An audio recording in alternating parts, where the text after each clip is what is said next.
Yeah. Um, I was firstly, my mum heard me singing in the bath, and then said I could sing. I said no, I can't.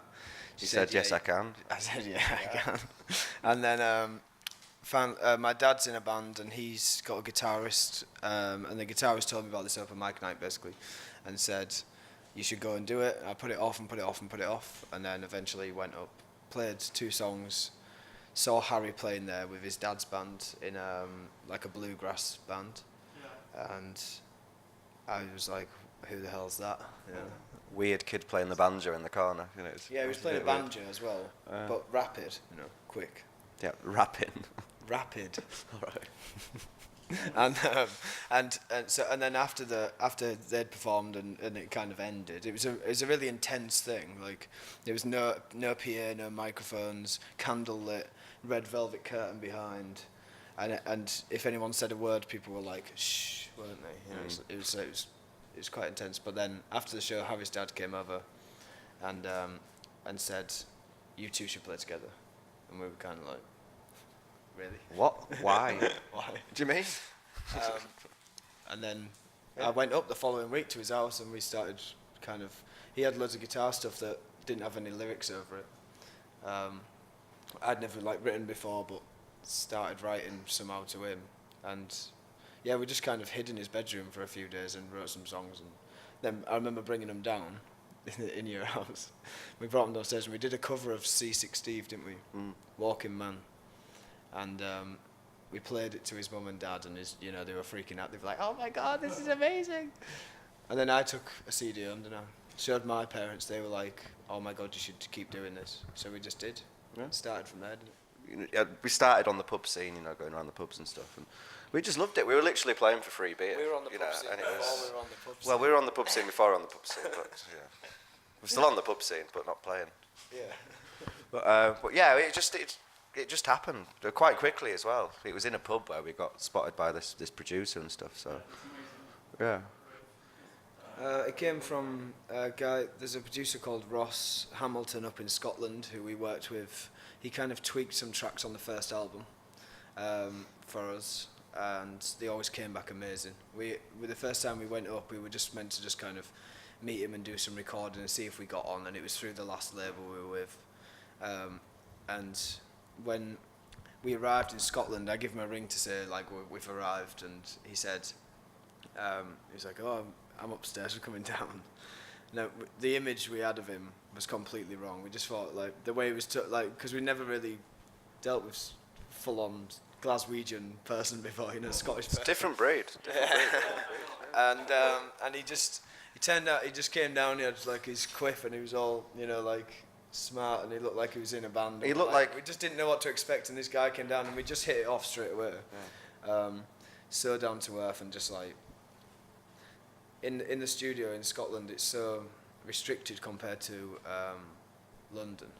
When we've been in these big studios in London, we've had everything at if you want a Hammond on it, you can put that on it. If you want that on it, you can put that on it, and everything will sound shit hot.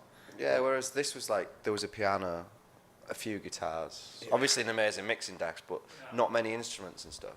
A little drum kit set up in the corner, so it was more kind of limited, which meant you had to be more creative with the sounds. In Monsters, there's a big snare drum, and that's us hitting the snare in the corridor because it was echoey. More stuff rather than putting a load of plugins off the desk on it. It was more real. So I enjoyed it a lot more. I did, yeah. And we came through. We had a big delay in releasing stuff because we went through the change of labels and all this stuff, and we had to work out what we were doing. Which way we were going to go, whether we were going to kind of almost self-release or sign again to a major label or something like that. And the creative control you have when you kind of keep it, tight to your chest is so much more. Everything has to come from you, whereas if you're with a big label, you have 10 people for every job.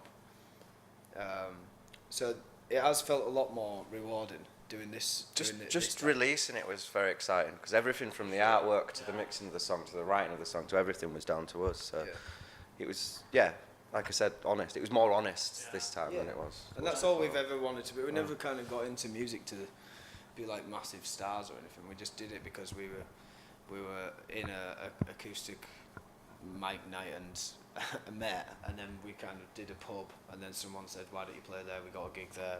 We got a gig before we had a band name. Yeah. Yeah, we were just Jack and Harry. We were just Jack and Harry. Is that the local window We cleaners? didn't want to call ourselves at all. We were like, "How do you think of a band name? What the hell? What do you do with a band name?" Like I say, we had more creative control with the write and the production side of it.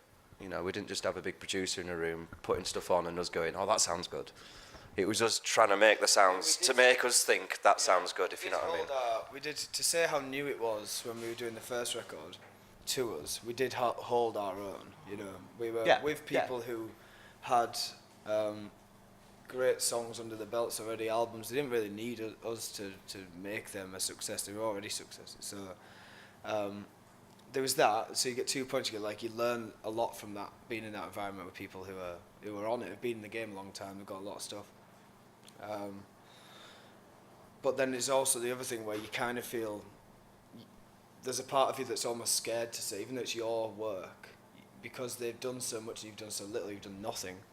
You feel it's one of them situations where you're like, do we need the triangle in the middle eight? But we do. Yeah, we do. You know. Bang the triangle on it. Yeah. So then you're getting into like, you know, you're bickering in the studio when really it should be the artist's thing. But yeah, I mean, this time it was, like I say, it was all us. Yeah. It's one of them things. It's more pressure, you know, Yeah, for sure. because you know, because it's come from us. If people think it's shit, then it's our fault. Yeah. Do you know what I mean? Yeah. There's no one else to blame.